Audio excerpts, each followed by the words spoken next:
இது கன்னியாகுமரி மாவட்டத்தில் இருக்கிற பெருஞ்சிலம்பு அப்படின்ற ஒரு கிராமம், மலை கிராமம். இது மலையிலிருந்து ஒரு நீரோட்டம் அங்கே வந்து ஒரு ஃபால்ஸ் மாதிரி விழுது. ரொம்ப அருமையாக இருக்குது இந்த ஃபால்ஸ் வந்து.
இந்த மாதிரி தண்ணி அருவி மாதிரி கொட்டக்கூடிய பாயிண்ட்டுகள் வந்து 2-3 பாயிண்ட் இருக்குங்க.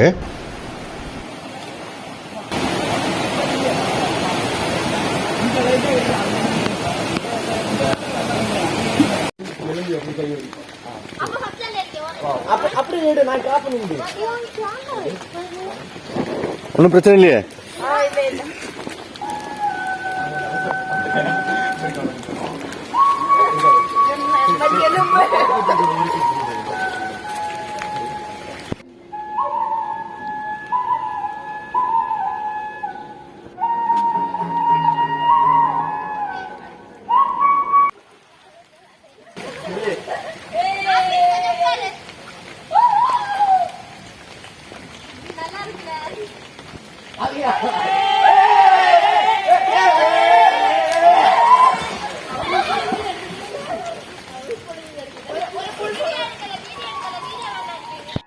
இந்த அருவி வந்து இந்த மலையிலிருந்து உருவாகி அப்படியே 4-5 பாயிண்டில் ஒரு அருவி மாதிரி விழுந்து அப்படியே வெளியே போகுது.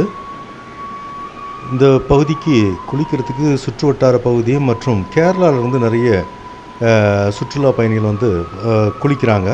ரொம்ப அருமையான ஒரு சூழ்நிலையாக இருக்குது அந்த இயற்கை எழில் கொஞ்சம் இந்த நிலப்பரப்பு.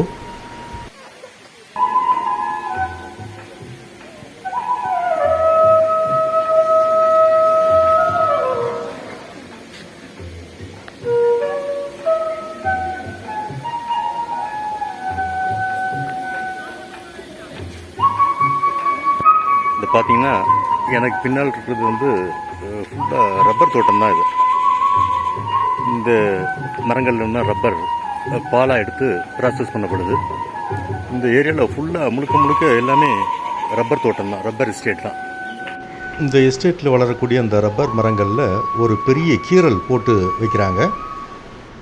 ரப்பர் மரத்தில் உருவாகக்கூடிய அந்த பால், அதுதான் அந்த ரப்பர் ரா மெட்டீரியல் வந்து அந்த மரத்துக்கு கீழே வச்சுருக்கிற அந்த சிரட்டை மாதிரி ஒரு பாத்திரத்தில் வந்து சேருது. மொத்தமாக சேகரிக்கப்படக்கூடிய அந்த ரப்பர் பாலானது ரப்பர் ஃபேக்ட்ரிகளுக்கு அனுப்பி வைக்கப்பட்டு ரப்பர் ப்ராசஸிங் செய்யப்படுகிறது. இந்த ரப்பர் மரங்களுக்கு சுற்றி ஊடுபயிர்களாக பல செடிகளும் வச்சுருக்காங்க. அந்த வகையில் நம்ம கண்ணில் பட்டது வந்து இந்த மிளகு கொடி தான். நல்ல மிளகு சாகுபடியும் இந்த ஏரியாவில் அதிகமாக செய்கிறாங்க. இது தாங்க அந்த மிளகு. எப்படி இருக்குது பார்த்தீங்களா? இதுதான் அந்த மிளகு. எவ்வளோ இயற்கையாக இருக்குது பார்த்தீங்களா? மலை அடிவாரம், மேற்கு தொடர்ச்சி மலை இது.